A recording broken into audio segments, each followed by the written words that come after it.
Hello students, and today we are continuing the same chapter, that is chapter number 1. In the previous class we have learned about the rational numbers. To find the rational numbers between two rational numbers, as you know there are infinite rational numbers between two rational numbers, and today we will learn irrational number. हमने पहले भी पढ़ा हुआ है irrational number के बारे में, and जो नेक्स्ट हम टॉपिक पढ़ने जा रहे हैं that is their location on the number line. Number line के ऊपर इनको लोकेट करना है. तो भाई इरेशनल नंबर को हम थोड़ा सा रिकॉल कर लेते हैं. इरेशनल नंबर्स मैंने आपको बताया थे कि square root of any non perfect square numbers, ठीक है, वो सारे के सारे इरेशनल नंबर्स है. एग्जांपल्स जैसे आपने √2 ले लिया, √3 है, √5 एक्सेट्रा, √17 हम कह सकते हैं. These are all irrational numbers. इनके डेसिमल एक्सपेंशन के बारे में हम थोड़ा बाद में स्टडी करेंगे. And again there are infinite irrational numbers between two irrational numbers, उसको भी हम बाद में सीखेंगे. इस टॉपिक के अंदर जो हमने सीखना है वो ये है location of the irrational numbers on the number line. तो हम सबसे पहले लोकेट करना चाहेंगे √2 को. √2 को लोकेट करने के लिए उससे पहले हमें रिकॉल करना है कि भाई अगर आपके पास एक राइट एंगल ट्राइंगल है, सपोज करो ये राइट एंगल ट्राइंगल है OAB. OB इज 1 यूनिट, ये भी 1 यूनिट है, 1 सेंटीमीटर कह सकते हो, और ये भी 1 यूनिट है. तो AB जो है वो आपका √2 यूनिट्स आएगा. वो किस तरीके से, पाइथागोरस अगर आप अप्लाई करेंगे इसके अंदर, तो पाइथागोरस में क्या है कि भाई AB का square is equal to AO का स्क्वायर प्लस OB का स्क्वायर. हाइपोटेन्यूज 90 डिग्री के सामने वाली जो साइड होती है राइट एंगल ट्राइंगल में वो हाइपोटेन्यूज होता है, बाकी दोनों की दोनों हमारी साइड्स है. Square of the hypotenuse is equal to the sum of the squares of other two sides. तो भाई AB स्क्वायर अगर आप देखें तो ये बन जाएगा 1 का स्क्वायर प्लस 1 का स्क्वायर. तो AB square is equal to 1 plus 1, AB square is equal to 2, AB square is equal to AB is equal to √2. तो AB की जो लेंथ है √2 आ जाएगी. यानी किसी भी इरेशनल नंबर्स को लोकेट करने के लिए कुछ क्वेश्चंस में हमें इस कंसेप्ट को अप्लाई करना पड़ता है, that is the Pythagoras theorem. Pythagoras theorem को हम अप्लाई करेंगे. अब किस तरीके से अप्लाई करेंगे वो थोड़ा सा ध्यान दीजिए. जैसे √2 है, सबसे पहले आप इस 2 को स्प्लिट कीजिए दो नंबर्स के अंदर. बेटर हो वो दोनों नंबर्स परफेक्ट स्क्वायर नंबर हो. अगर दोनों नंबर परफेक्ट स्क्वायर नंबर नहीं हो सकते तो कम से कम उनमें से एक जो है वो परफेक्ट स्क्वायर नंबर जरूर होना चाहिए. तो भाई 2 को हम स्प्लिट कर सकते हैं 1 प्लस 1 में.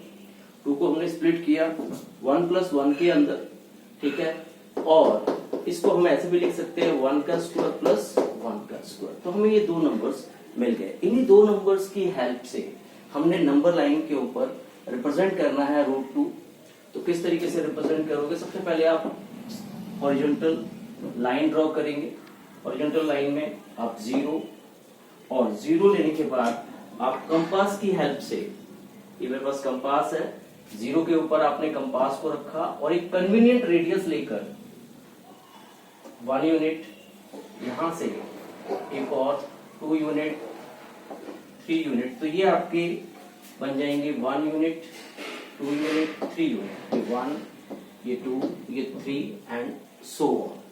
ठीक है, आपने ये नंबर लाइन ड्रॉ किया. आपके पास जो आपने 2 को स्प्लिट किया वो 2 नंबर्स के अंदर स्प्लिट हो गया. पहला नंबर 1 था, दूसरा नंबर भी क्या है 1 है. तो अब हम क्या करेंगे, 1 के ऊपर परपेंडिकुलर ड्रॉ करेंगे.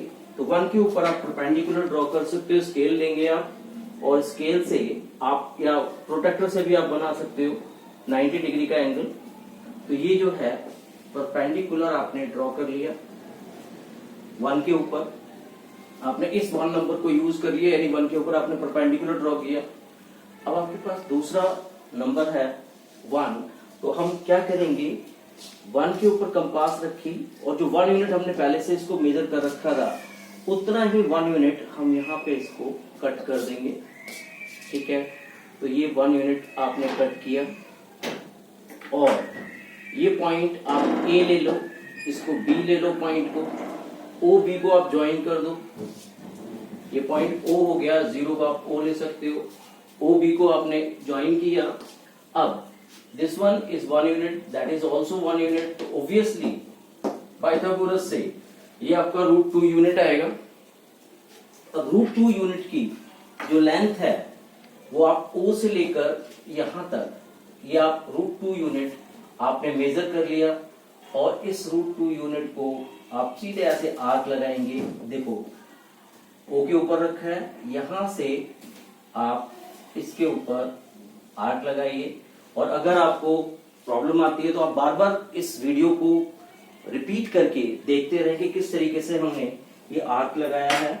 और ये आपका पॉइंट सी आ गया and this represents √2 on the number line, क्योंकि ये लेंथ जो है √2 है, वही लेंथ हमने यहाँ पर ड्रॉ की है। तो इस तरीके से आप √2 को नंबर लाइन के ऊपर ड्रॉ कर सकते हैं। बहुत ही सिंपल है √2 को ड्रॉ करना, it's not a difficult task. उसके बाद हम जो सेकंड है √3 को कैसे रिप्रेजेंट करेंगे। √2 मैंने उधर किया, उसको इरेज नहीं कर रहा।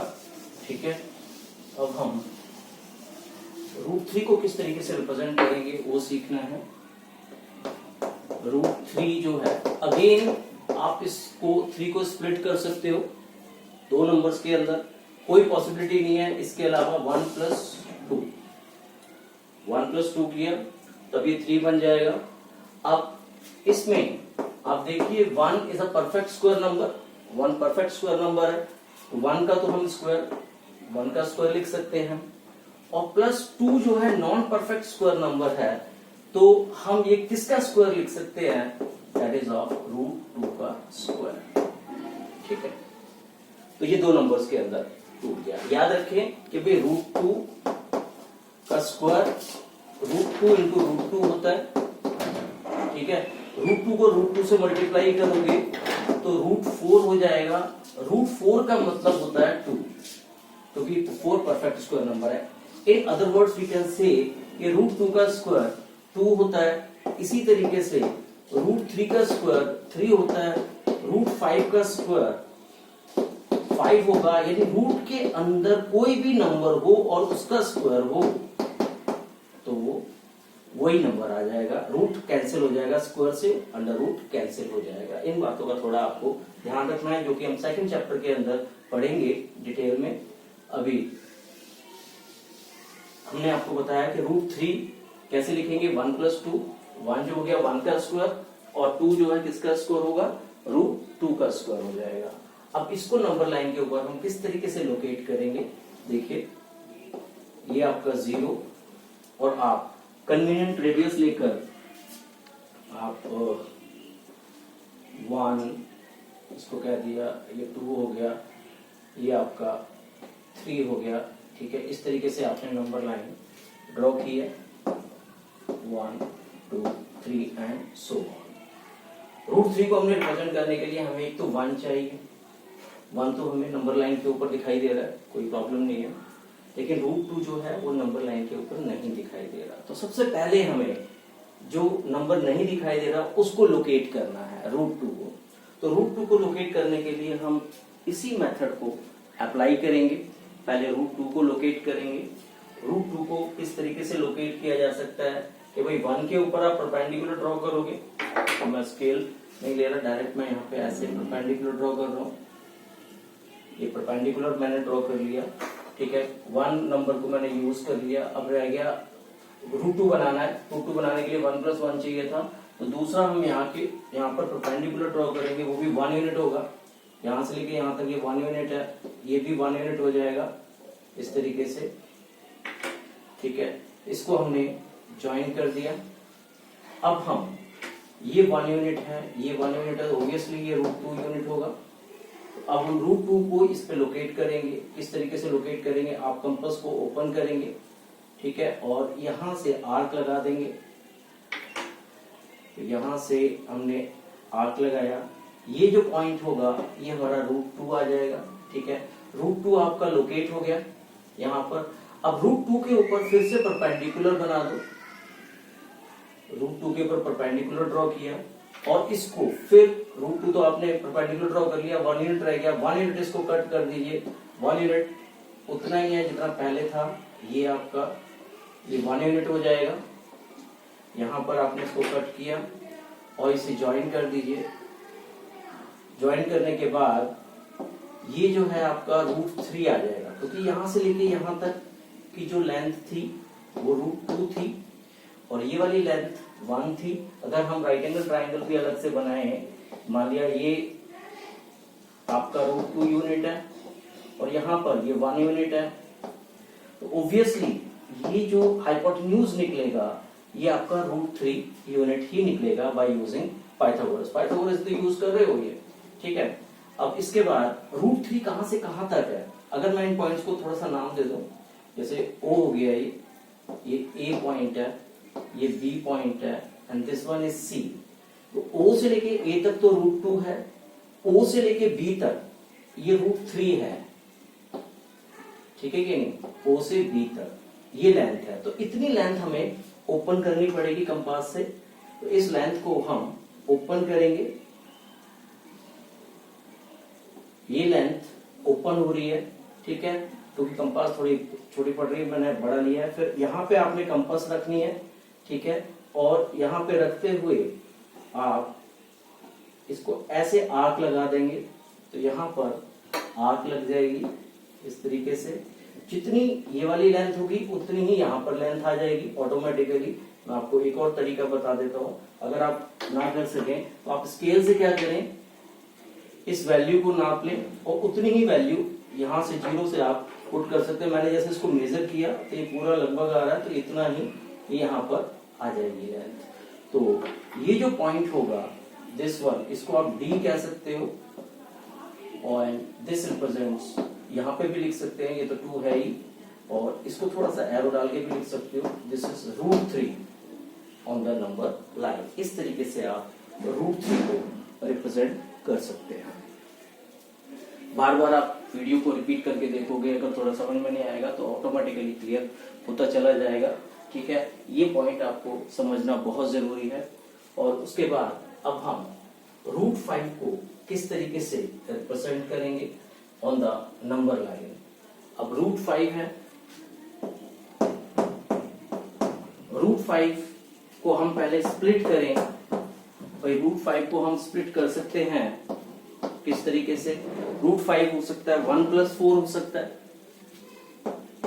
1+4 बहुत ही सिंपल होगा। 1 is a perfect square number, 4 is also a perfect square number, so it can be written like this, 1 square plus 2 square, ठीक है।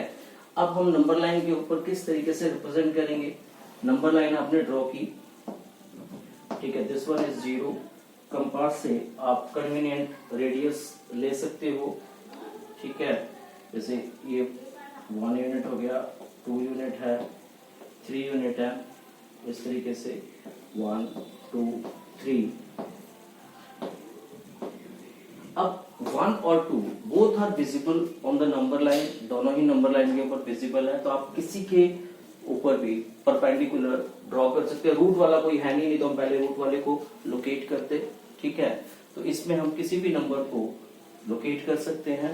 तो मान लिया हमने 2 के ऊपर परपेंडिकुलर ड्रॉ कर दिया, 2 के ऊपर परपेंडिकुलर ड्रॉ किया तो 1 रह गया। अब 1 यूनिट हम इसको कट करेंगे। 1 यूनिट कितना था भाई, आपने जितना मेजर किया था ये वाला, यहां से 1 यूनिट इसको कट कर दीजिए, ठीक है, और इसको 0 से ज्वाइन कर दो, तो ये 2 यूनिट आ गया, ये 1 यूनिट है, तो ऑब्वियसली ये √5 यूनिट होगा। अब आप कंपास को ओपन करेंगे, √5 कहां से कहां तक है, √5 ये पूरा है बेटे, ठीक है, और इसको आप आर्क लगा देंगे, ठीक है।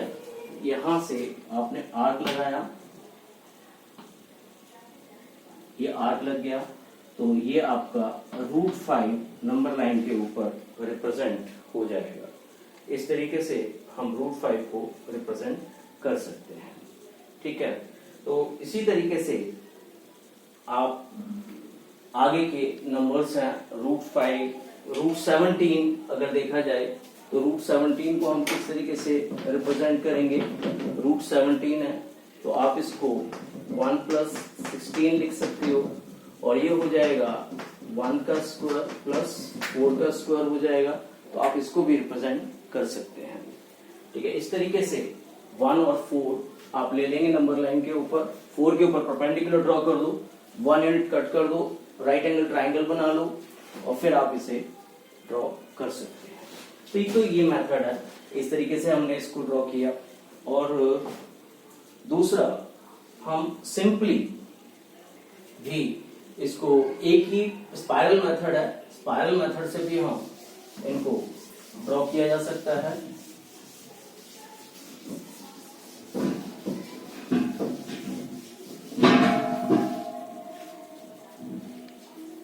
स्पाइरल मेथड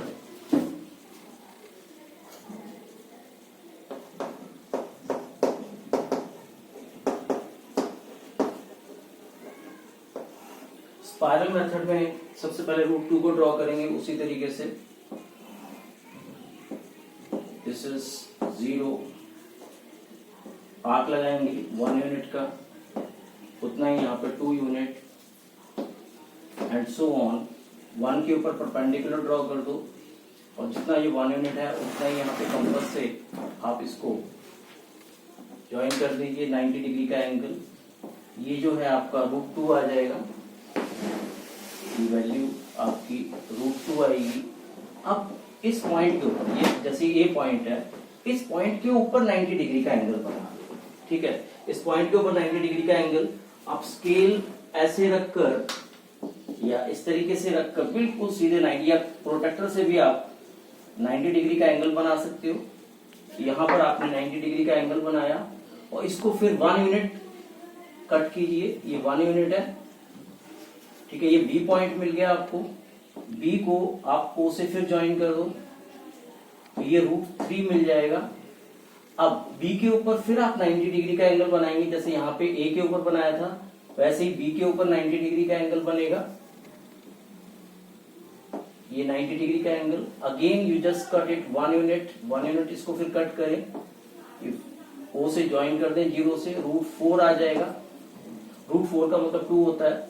और यहां से फिर एक 1 यूनिट परपेंडिकुलर आप ड्रॉ करेंगे, यहाँ पर भी परपेंडिकुलर, सी पॉइंट मिल गया, सी के ऊपर परपेंडिकुलर ड्रॉ किया। Again you cut it 1 unit, you will get D, join it with O, you will get √5।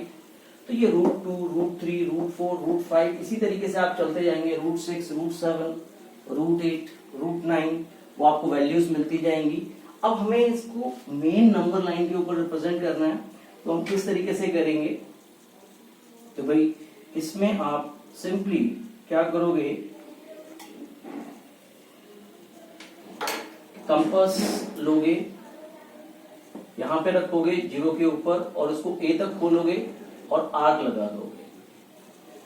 ओ से लेके ए तक खोला और यहां ऐसे आर्क लगा दिया। देखिए यहां पे रखने के बाद ओ तक खोला और ये आर्क लगा दिया, तो आपको ये √2 मिल जाएगा। उसके बाद √3, ओ से लेके बी तक आप कंपास को खोलो, ठीक है, और फिर आप आर्क लगा दो, आपको √3 मिल जाएगा। ये आपका √3 आ गया।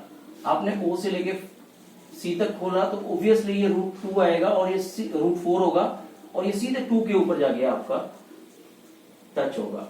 उसके बाद यहां से √5 आप कंपास खोलिए, मतलब आपको बता रहा है कि किस तरीके से कंपास खोलनी है। √5 तक का आपने कंपास खोला, ओ के ऊपर आपने रखा और इसको आपने इस तरीके से आर्क लगा दिया सीधे, तो ये जो पॉइंट मिलेगा ये √5 मिल जाएगा। आप चाहो तो एक 1 स्टेप के अंदर सारे पॉइंट्स बना सकते हो, √2, √3, √5, वो हमने पहले एक अलग मेथड से बताया, यहाँ पर हमने स्पाइरल मेथड से आपको बताया। इस तरीके से आप इसे रिप्रेजेंट कर सकते हो, ठीक है।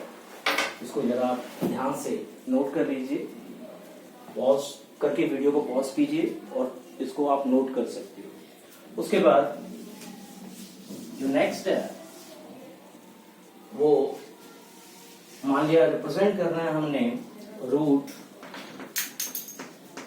9.3, अब तक क्या था, रूट 2 था, रूट 3 था, रूट 5, रूट 17, इनको पाइथागोरस की हेल्प से या स्पाइरल मेथड की हेल्प से हमने ड्रॉ किया था। अब हमारे पास रूट 9.3 है, डेसिमल के अंदर है, and how it can be represented on the number line. For that we have to draw a line of AB say 9.3 centimetre, ठीक है, मान लिया ये रूट 9.3 सेंटीमीटर है, तो जितना रूट के अंदर लिखा हुआ है उतने सेंटीमीटर की हम एक लाइन ड्रॉ करेंगे, and then we will draw 1 unit extra, इसको हम 1 यूनिट तक इसको एक्सटेंड कर देंगे, ये 1 यूनिट है, तो इसका मतलब पूरी जो A से लेके C तक हो जाएगा दैट इज 10.3 सेंटीमीटर हो जाएगा बेटा, यानी 9.3 प्लस 1 हो जाएगा that is 10.3 centimetre. After this what we will do, we will draw the perpendicular bisector of AC, perpendicular bisector of AC। आपने perpendicular bisectors बनाए हैं 8th क्लास के अंदर, जैसे AC का perpendicular bisector बनाना है तो पहले हम A के ऊपर कंपास को रखेंगे, मोर देन हाफ, आप खोलेंगे कंपास को मोर देन हाफ, और लाइन के दोनों तरफ आप आर्क को ड्रॉ करेंगे। मान लिया ये कंपास है, ए के ऊपर आपने रखा, यहाँ रखा, हाफ तो यहाँ तक होता है सपोज करो, इसे थोड़ा सा ज्यादा आपने खोला, ठीक है, यहाँ तक आपने खोल लिया, एक आर्क इधर लगाएंगे, दूसरा आर्क इस तरफ लगेगा, इसी तरीके से सी के ऊपर फिर आप कंपास को लेंगे, सेम रेडियस लेंगे, एक और आर्क लगाएंगे, ठीक है, जो इनको इंटरसेक्ट कराएगा। तो अगर हम देखें बिल्कुल सेंटर में से लाइन होती हुई जाएगी, सेंटर में से लाइन अपने आप ड्रॉ हो जाएगी, देखिए एक आर्क लगाया ए के ऊपर रखकर, ठीक है, वही आर्क हमने दूसरी तरफ लगा दिया, फिर हमने सी के ऊपर रखा, दूसरा आर्क पुराने आर्क को इंटरसेक्ट कर रहा है, और यहां से दूसरा आर्क पुराने आर्क को इंटरसेक्ट कर रहा है, और इन दोनों को ज्वाइन किया, then you will get the mid point of AC, M point मिल जाएगा जो कि AC का मिड पॉइंट है। अब M के ऊपर कंपास को रखेंगे, ठीक है, और उसको A तक ओपन करो या C तक ओपन करो, ठीक है, आपने M के ऊपर कंपास को रखा, A तक ओपन किया, तो आप एक सेमी सर्कल ड्रॉ करने में कामयाब हो जाएंगे, ये सेमी सर्कल बन जाएगा। And now on point B